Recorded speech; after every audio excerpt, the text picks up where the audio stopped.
Astăzi vom vorbi despre o pereche de căști care este apreciată de majoritatea ascultătorilor, de majoritatea lumii, de majoritatea majorității. E vorba despre perechea de căști de la Audio-Technica ATH M50X, o pereche de care ați auzit numai lucruri bune dacă vă plac recenziile și vă mai uitați și la ale altcuiva. La perechea asta am visat și am reușit să le găsesc la ofertă și să mi le cumpăr. Sunt căști de foarte bună calitate, de monitorizare în mod special a sunetului, sunt folosite foarte mult de DJ și de cei care lucrează în producție audio și după cum știți, având în vedere că am avut câteva greșeli audio, ar fi fost prinse cu acestea, dar din păcate, mai ales la ultimele două recenzii, erau în cutie pregătite pentru recenzii viitoare în loc să fie la urechi pentru a prinde greșelile care pot să apară. Cutia vine cu o grămadă de accesorii. Vine cu un cablu jack de 3 metri pe care o să-l folosești foarte rar.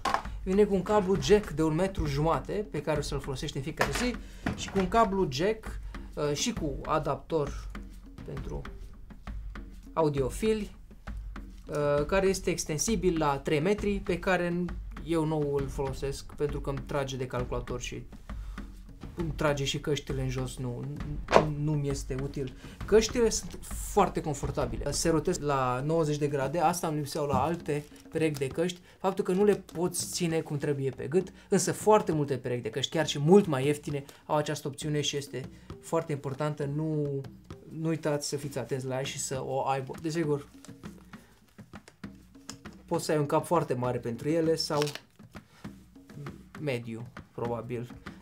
Mai mic decât al meu, nu cred că poate să susțină aceste căști, care se simt foarte confortabil pe ureche, dar la fel, dacă ești pe afară, transpiri de la ele, în casă poți să le porți 10, 12, 14 ore fără să te deranjeze urechile. La Skull Candy-urile de mai devreme nu poți, în 4 ore nu vrei să mai auzi de ele, dar acestea merg și îți acoperă urechea cu totul, au piele naturală pe ele, material foarte bun pușat pe cap și nu îți deranjează, bine, îți deranjează freaza, iar ca și conectare, atunci când vrei să le conectezi, este un plus faptul că nu are firul conectat mereu, pentru că firul se rupe cel mai des și acesta trebuie schimbat cel mai adesea, dar acesta poate să fie schimbat. Însă, este cablu special pe care doar de la Audio-Technica poți să-l cumperi.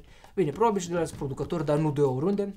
Și atunci când vrei să-l conectezi, ai un semn aici, ai băgat înăuntru, miști puțin în stânga, pe aia în dreapta și s-au blocat, nu le mai poți scoate, nu le mai poți smulge, orice ar fi, căștile astea de la tine nu pleacă. Pot să intre în interior în două feluri. În felul acesta pe care tocmai l-am descoperit, cu toate că în poze așa sunt strânse, eu doar acum am realizat că le pot strânge și așa, sau în modul mai simplu, hai să nu le stric acum în timpul recenziei, sau în modul mai simplu așa, dar nu știu de ce le faci așa când poți să le prinzi cu totul înăuntru. Zici că e un puzzle și m-am blocat.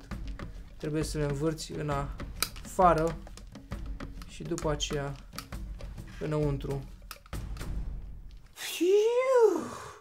Dar e complicat, nu vrei să faci treaba asta în fiecare zi, după care le iei și le bagi în huza de transport din piele care vine cu căștile. Să ascultăm căștile, să vedem cum se... Le-am blocat. Ne-am întors cu un telefon, să conectăm căștile.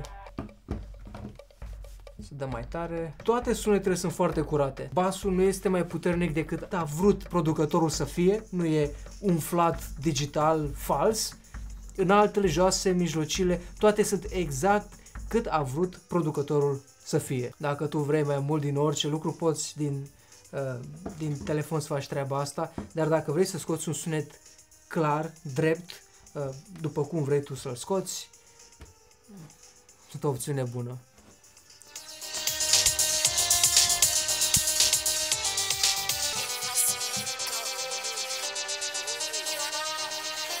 Când le-am cumpărat, nu am mai făcut nimic ziua aia.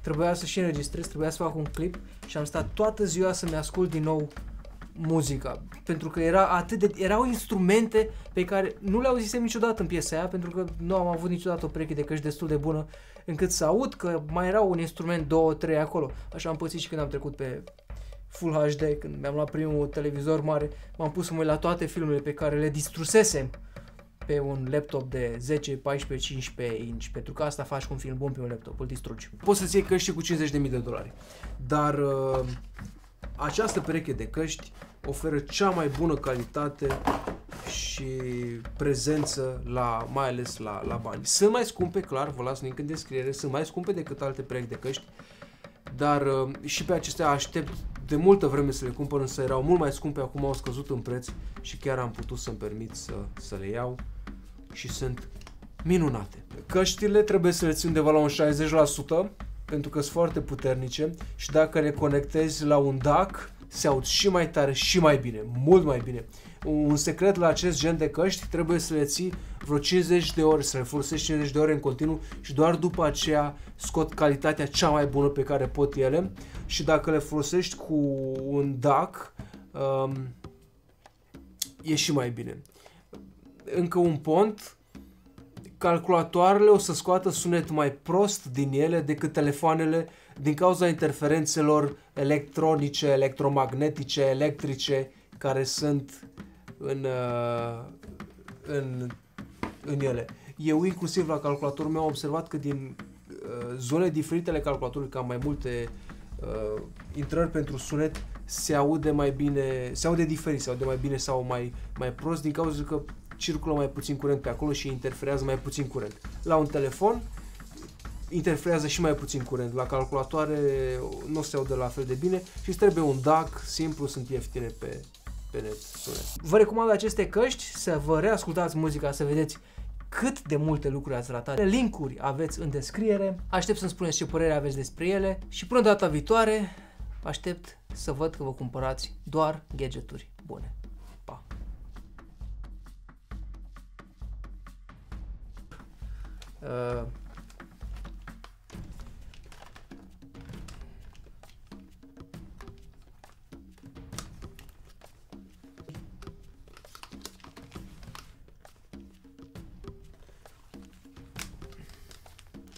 La perechea asta am visat de când eram o fetiță mică.